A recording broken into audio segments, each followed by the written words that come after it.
a Jehová, y le fue contado por justicia. ¿Qué fue lo que lo salvó? La fe.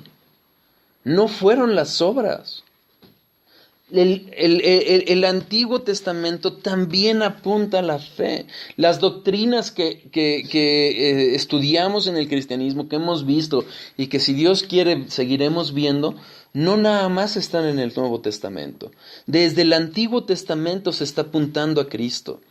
Y es a través de esta palabra, de la palabra completa, de todo el consejo de Dios, que Dios nos va a hacer sabios. Nos va a hacer entender. Sabemos que la salvación es por gracia, a través de la fe. No es que vamos a conocer o vamos a ser unos eruditos y hasta que conozcamos y seamos eruditos tengamos salvación. No, porque serían obras. Pero, si recuerdan cómo hemos visto desde el inicio, cómo Dios en sus hijos provoca ese hacer, ese querer conocer, nos va a ayudar a entender aún más y más la salvación. Pero a una persona a la que no conoce de Dios, que no sabe nada, y se le llega con un mensaje de, mira, es que Dios tiene un plan fabuloso para ti porque vas a ser rico. Bueno, eso no es el Evangelio. Se está dando intenciones carnales a corazones carnales, y nada más se les da una pintadita de aparente cristianismo. Pero eso no es el mensaje de salvación. ¿Qué pasa? Terminan creando un ídolo en su cabeza. Y terminan adorando a un Dios que no es el Dios de la Biblia. Y por ende, no tienen salvación. Porque su fe no está en el Dios de la Biblia, porque nunca se les predicó al Dios de la Biblia.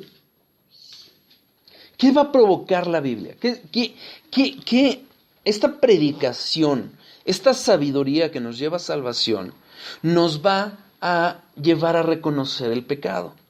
Eso lo dice en Gálatas 3:10. Ahorita no lo vamos a ver, lo vamos a adentrar más adelante.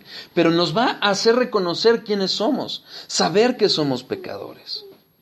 En el Nuevo Testamento vamos a encontrar cómo todas las promesas, todo lo que empezó, todo lo que era una sombra, se actualiza en Cristo. Y entonces aquello que muchos incluso no entendían cómo se iba a encarnar o cómo iba a ser realmente el Mesías, vemos la revelación completa en el Nuevo Testamento.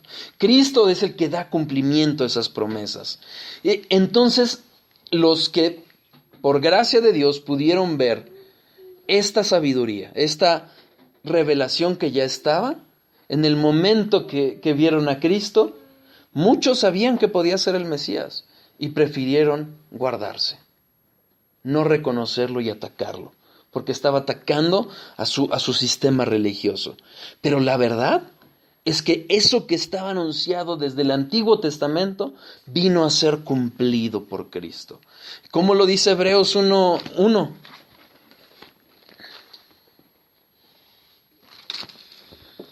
Dios, habiendo hablado muchas veces y de muchas maneras en otro tiempo a los padres por los profetas, en estos postreros días nos ha hablado por el Hijo, a quien constituyó heredero de todo y por quien asimismo hizo el universo, el cual, siendo el resplandor de su gloria y la imagen misma de su sustancia, y quien sustenta todas las cosas con la palabra de su poder, habiendo efectuado la purificación de nuestros pecados, por medio de sí mismo se sentó a la diestra de la majestad en las alturas, hecho tanto superior a los ángeles, cuanto heredó más excelente nombre que ellos.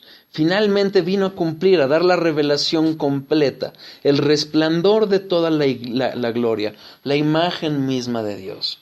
¿Y qué pasó? Que hubo quienes lo rechazaron. Y aún hoy, nosotros mismos con muchas conductas podemos estar haciéndolo. Pero vayamos a donde empezamos, en el versículo 15. La palabra nos habla, la Biblia es la que nos va a dar esta sabiduría para salvación. Fíjense, Juan 5:24.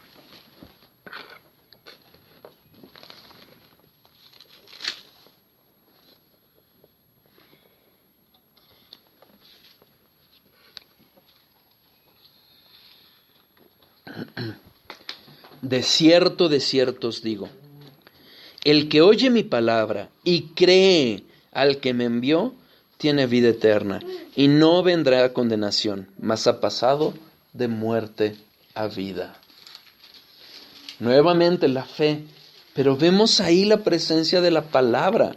Es oír la palabra de Jesús, que es la palabra de Dios. ¿Qué dijo Jesús? Yo no vine a derogar la ley, vine a cumplirla. Entonces, esa palabra, ¿quién la oye y quién cree? Vemos en la misma consistencia. Es a través del oír la palabra de Dios, que viene esa fe. Entonces, ese creer, esa fe, nos va a llevar a la vida eterna. ¿Por qué? Por la gracia de Dios. Juan 6:63. Sí, perdón. 6:63. Entonces ahí entra lo que dicen que, o sea, nada más los que, o sea, Jesús murió nada más por los que creen en eso, o sea, no murió por todo el mundo, sino por los que... Exacto, exacto. Porque si no, es que ahí tendríamos que, imagínate, o sea, si Jesús ya pagó por el pecado de todos, entonces, ¿qué van a hacer los que no creyeron al infierno? Porque van a haber diferentes castigos, ¿sí? O sea, Jesús dio su vida por su pueblo, por sus elegidos, por sus escogidos. Los que Él mismo sabía y que iban a ser salvos, porque el Padre es el que le da la fe, es el Espíritu Santo quien hace la obra, y la completa, y obran la Trinidad completa, los tres, en la salvación, en nuestra salvación. Y es la fe a través de la palabra. ¿Sí? 6:63 dice la palabra de Dios. El Espíritu es el que da vida. La carne para nada aprovecha. Las palabras que yo os he hablado son espíritu y son vida. La palabra, las palabras que Jesús nos está dando son las que dan vida. Es el Espíritu el que obra, pero son espíritu y son vida. Es la palabra, no es el testimonio. Es la palabra. Dios nos ha dado su palabra para llevarla, no para hacer promesas que Dios no hizo, no para llevar imágenes distorsionadas de Dios, porque si no, insisto, la gente termina adorando ídolos. Juan 12, 49 y 50. 12, 49 y 50.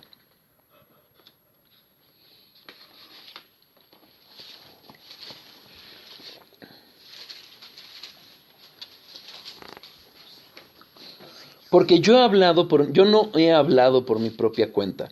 El Padre que me envió, Él me dio mandamiento de lo que he de decir y de lo que he de hablar. Y sé que su mandamiento es vida eterna.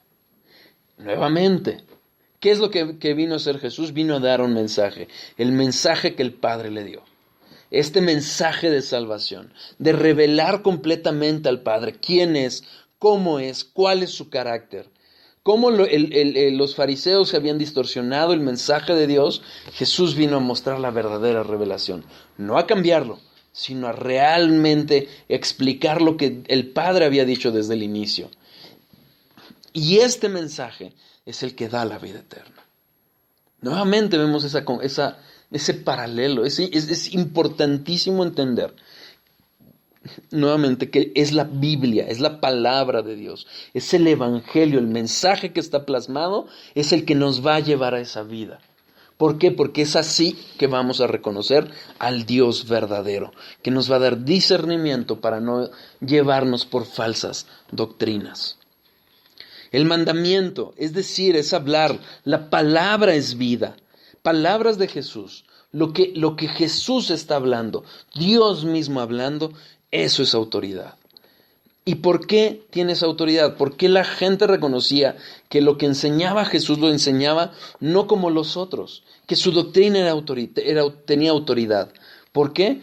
Porque simple y sencillamente era congruente, era realmente lo que el Padre estaba diciendo y que siempre había dicho desde el Antiguo Testamento, Jesucristo lo vino a reafirmar. No vino a cambiar el mensaje. Mateo 7, 28, 29. Jesucristo está terminando el Sermón del Monte. Mateo 7. Ajá, 28 y 29. Está terminando el Sermón del Monte. Está hablando la sabiduría del reino. Está mostrando tanto que el Padre le mandó. Y vemos la reacción de la gente. Y cuando terminó Jesús estas palabras, la gente se admiraba de su doctrina, porque les enseñaba como quien tiene autoridad, y no como los escribas. Mateo 13:54.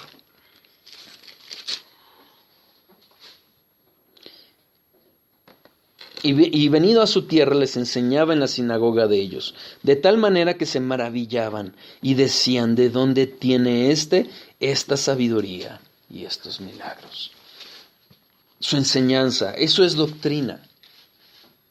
Eso es doctrina. Y lo que él hablaba, la gente decía: wow, él tiene poder. ¿Por qué? Porque la palabra de Dios tiene poder.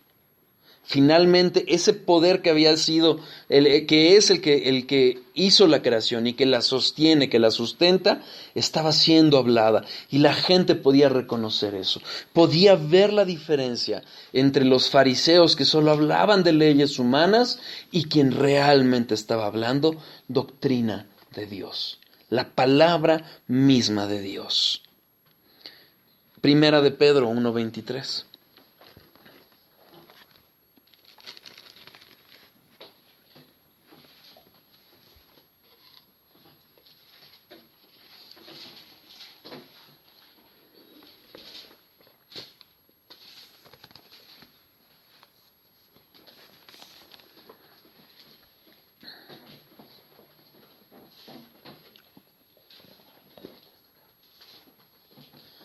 Siendo renacidos, no de simiente corruptible, sino de incorruptible, por la palabra de Dios que vive y permanece para siempre.